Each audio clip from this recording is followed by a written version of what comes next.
Welcome everyone to another coffee tasting. I'm your host Aaron Taylor, and today we are tasting a new small lot coffee.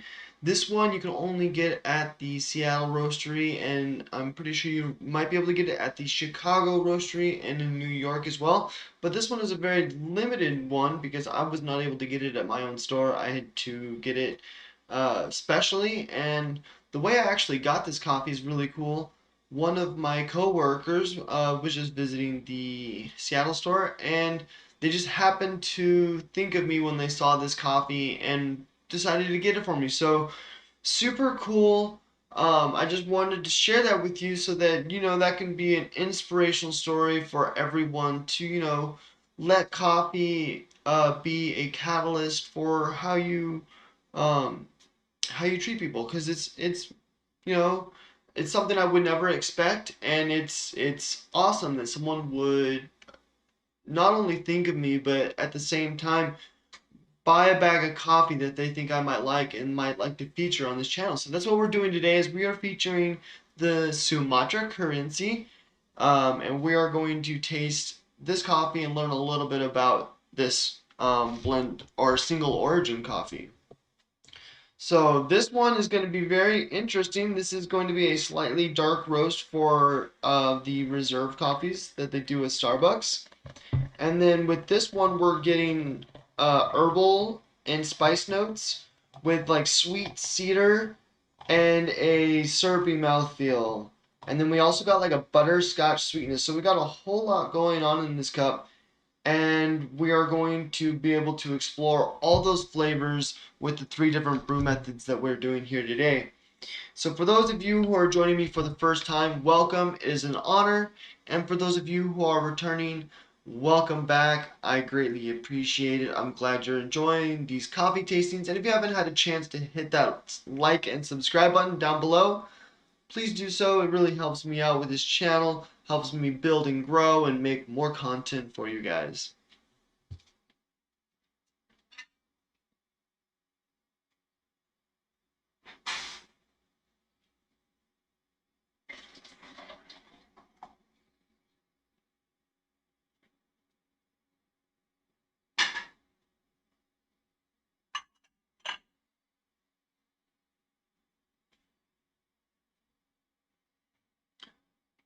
The reason why I brew the coffee three different ways is so that we can explore the different flavor notes that come out from the different brew methods. And it's going to impact the flavor differently depending on how much oils and how much sediment make it into our cup of coffee.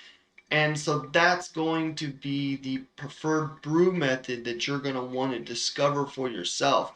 So for me, I tend to lean heavy towards the French press just because I'm looking more for those bitter notes, those milk chocolate notes, and less of those bright floral or citrusy notes.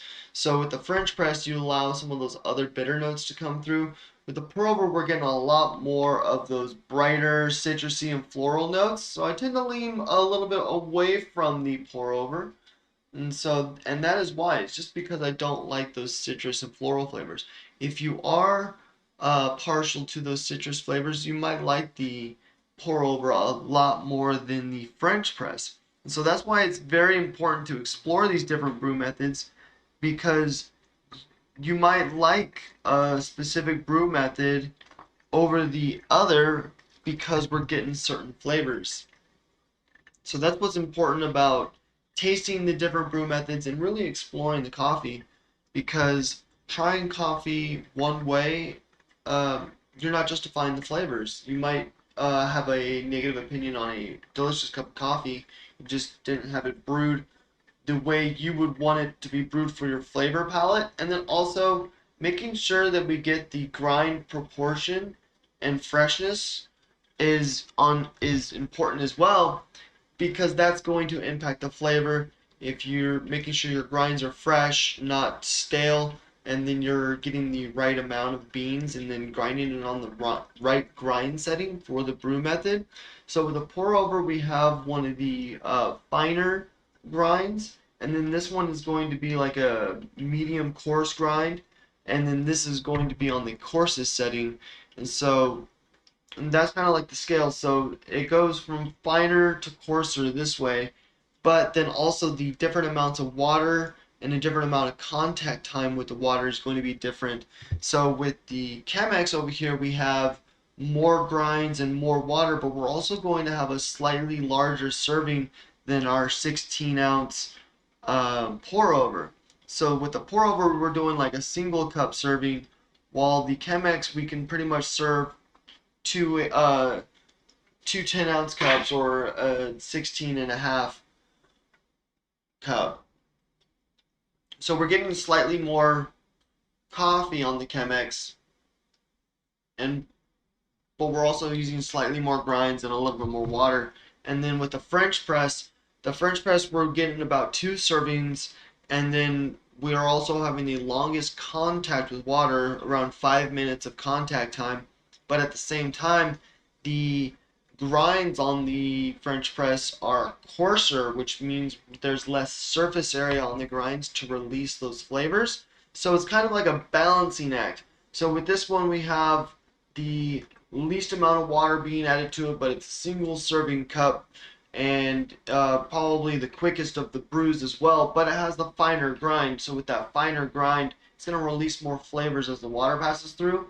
With the Chemex has a triple paper filter, so it's going to take a little bit longer for that water to pass through.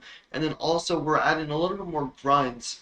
So the water's going to sit in there a little bit longer, but then also at the same time, the grinds are a little bit coarser. So with that one as well, we are getting a little less surface area to brew from, but not nearly as less as the French press is.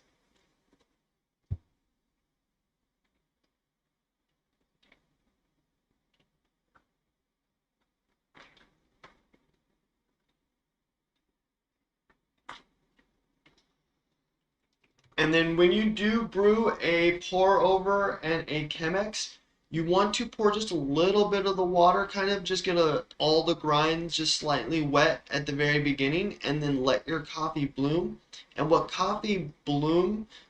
letting your coffee bloom does is it allows all the air that's in between each of the individual grinds to rise up to the surface of the paper filter. Because if you pour too much of your water all at once, we're going to end up with a air barrier at the bottom of the paper filter. I poured a little bit too much water in my pour over, and we got a little bit of spill. But you're gonna end up with an air barrier at the bottom of your paper filter, and it's going to slow down your brew process. You don't want to slow down your brew process, because then that's going to affect the flavor of the coffee. You're going to end up with bitter flavors that's going to be overwhelming, and it's going to give you an impacted flavor in a negative way. So let's go ahead and try this pour over that we poured a little bit too much water in, just a little bit.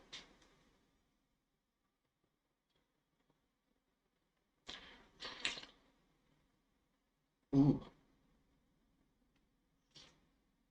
So we're getting that floral cedar spice right at the beginning.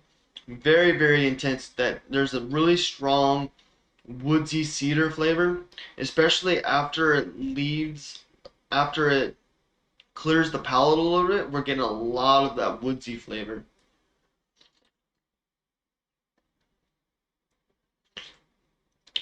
So right at the very beginning of the pour over of the Sumatra Kerinci, we're getting a lot of like bright, spicy floral notes. And then as the palate starts to clear away, we're getting that strong cedar flavor, almost as if it was like aged in barrels. Very, very interesting. I've never had such a strong cedar flavor before.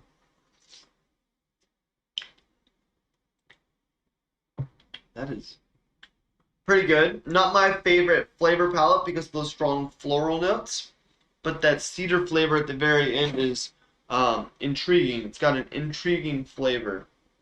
So now we're going to try the Chemex. With the Chemex, we're getting that triple paper filter. So we're going to get a little bit less of those oils in the coffee, and that's going to impact the brightness. so we're not going to get as intense bright flavors, and it's going to allow some of those more bitter flavors to come forward. So like we tasted those cedar flavors after the palate started to clear. The cedar flavors on the Chemex are going to be a little bit more predominant, I assume. So as I sniff the coffee, that's one of the first aromas I'm actually getting is the cedar.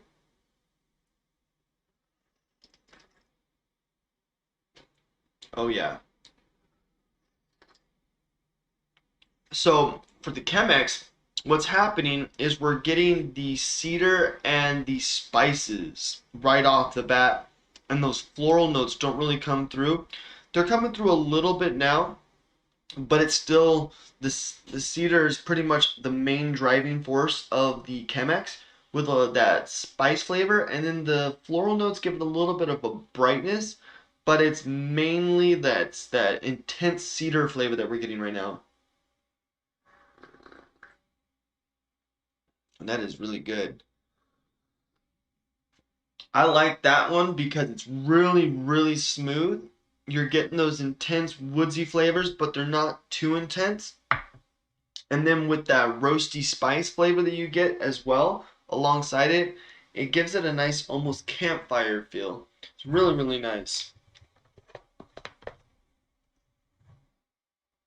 So now we are going to try the French press. With the French press, we are getting the most amount of oils and the most amount of sediment, and that is because we are using a metal mesh filter.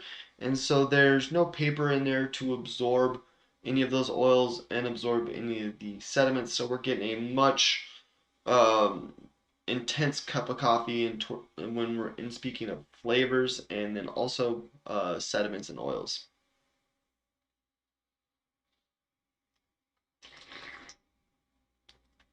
Ooh.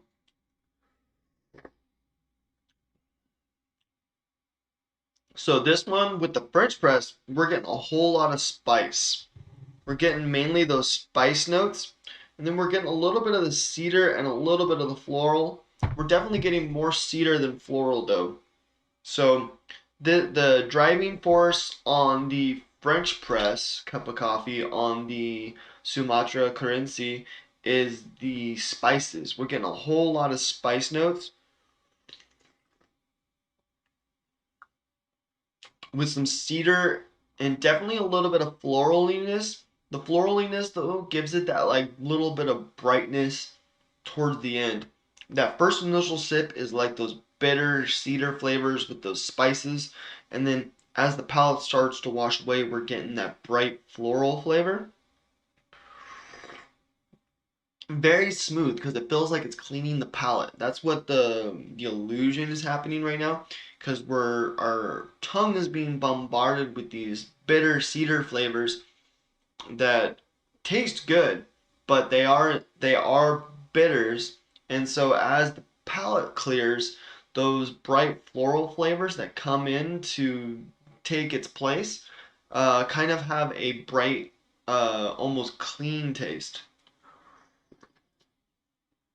Really good. I definitely like the French press out of all of them. The Chemex is still really good because we're getting a little bit more of those cedar flavors with the spice notes kind of complementing the cedar. This one we're getting more of those spice notes with the cedar background and then the floraliness to clear it up at towards the end. But the floraliness isn't so strong. It's very, very subtle on the French press. And that's what I like about it is the subtle floraliness. It's not completely there, but it's there. Really, really good. All right, so let's learn a little bit about the Sumatra currency. So this coffee is a small lot coffee from the Indonesian islands, and this coffee is paid tribute to the 50 years of Sumatra. So a lot of things in Starbucks has changed in the past 50 years, but its dedication and love for Sumatra beans hasn't. Sumatra beans have been a main staple of Starbucks for the past 50 years, and they've used it in a lot of their specialty coffees. And the reason why they use Sumatra beans in their specialty coffees is for those robust, intense, spicy, earthy notes that we get that bring that foundational bold flavor to any blend of coffee. So we have that like foundation flavor to bring that boldness to any cup, and then pretty much any other blend that we bring into our specialty coffees with the Sumatra is a complementary flavor. We're building on top of this foundational flavor. And so if we get like a Latin American bean, we're adding chocolate notes. If we're adding African beans, we might be adding floral or citrus notes. And so we're building on top of this foundation, and that's what makes Sumatra such an important bean, and why it's so important to the to Starbucks is because of the foundational flavor and the robust boldness that it has, and how well it's easy to build on top of. Because with those earthy notes, it's such a neutral flavor you can build on top of it. You can add and take things away, and really experiment with the Sumatra bean. And I think that's what makes it such a great bean to have in all of these different blends for like the anniversary, holiday, Christmas, um, and all the other specialty blends. They all have a mixture of some kind of Sumatra with other beans. And the reason why is because Sumatra has such a strong, robust foundational flavor. And so that's what this coffee pays tribute to is Sumatra beans, the 50 years of Sumatra, and the bold tribute to Indonesian history and its impact on the local economy there in the Indonesian islands. So it has a major impact on multiple islands, especially like the islands of East Timor and West Java, where certain communities in that area, 80% of their economy relies on coffee exports. And that's a major amount of your economy relying on just one export. And so, knowing that, we have the Kopi Alam Kerinci group community, and they are also being dedicated by this particular cup of coffee because this particular cup of coffee provides them with a brighter future of sustainable economy. And so, this particular blend of coffee supports 625 families, and it ensures that they are able to grow coffee and teach future generations how to grow coffee, because coffee provides a environmentally friendly way to have a healthy and strong economy in an area where coffee just thrives. And so this is a bold tribute to the people who grow this coffee, the 625 families, and how Sumatra is a main staple to Starbucks coffee and all its specialty coffees, and how every time we buy any kind of Sumatra, we're supporting the Indonesian islands, and for every bag of the Sumatra currency you buy, you are supporting the 625 families that put their hard work into this bag to make it happen so that we can have this dedication and tribute to Sumatra. So that is the story of the Sumatra Kerinci supporting 625 families known as the Kopi Alam Kerinci community. And yeah, so we learned a little bit about a specific region of Indonesia today and how coffee impacts the economy and how it creates an environmentally friendly way to have a strong economy in a part of the world that doesn't necessarily have a strong economy.